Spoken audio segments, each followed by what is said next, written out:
Good morning. শুৱাৰ পৰা উঠি ইমান ধুনীয়া এটা পৰিৱেশ দেখি মনটোৱে কিবা এটা ভাল লাগি গ'ল আৰু লগতে খিৰিকীৰ বাহিৰৰ চৰাইকেইটা দেখিতো আৰু স্পেচিয়েল ফিল হ'ল। এনেকুৱা লাগিলে সিহঁতে যেন আমাক গুড উইচেছ দিবলৈকে আহিছে।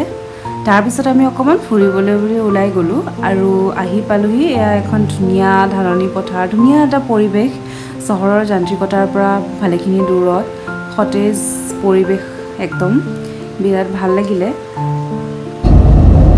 নমস্কাৰ, welcome to our first blog. আজি প্ৰথমবাৰৰ কাৰণে ব্লগ এটা আপলোড কৰিম বুলি ভাবিছোঁ। আজিৰ দিনটো আমাৰ কাৰণে বহুত বেছি স্পেচিয়েল হয়, কাৰণ আজি আমাৰ ফাৰ্ষ্ট ৱেডিং এনিভাৰ্চেৰী হয়। হেপী এনিভাৰ্চেৰী জো।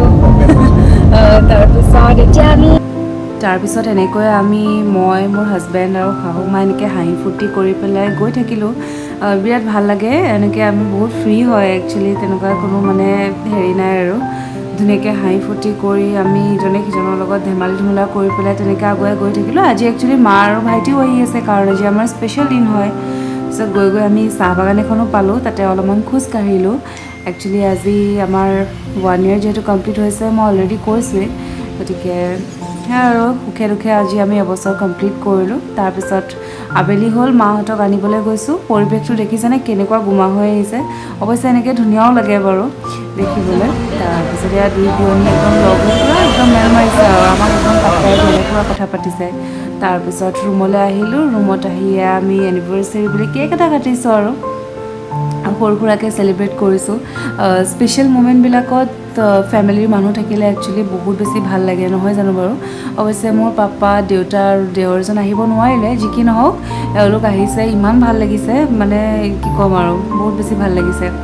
তেনেকৈ ফূৰ্তি কৰিলোঁ আমি, চাওকচোন কেক খুৱাই দিছোঁ আৰু মাহঁতেও মানে খুব ভাল পাইছে আৰু আমাক এনেকৈ মানে সুখী দেখি পেলাই। সেয়াই তেওঁলোকৰ কাৰণে সন্তুষ্টি, নহয় জানো, সন্তানক সুখী দেখাটোৱে।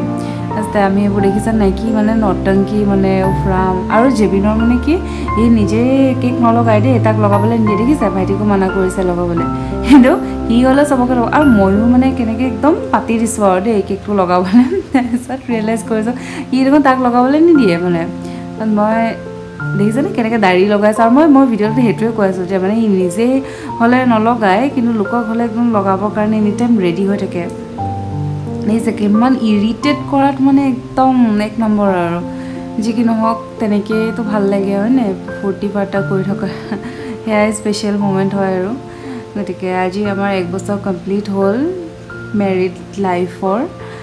আৰু আমাৰ লাভ ষ্টৰিটো বাৰু কেতিয়াবা পিছলৈ আপোনালোকৰ লগত শ্বেয়াৰ কৰিম, যদি আপোনালোক ইণ্টাৰেষ্টেড হয়।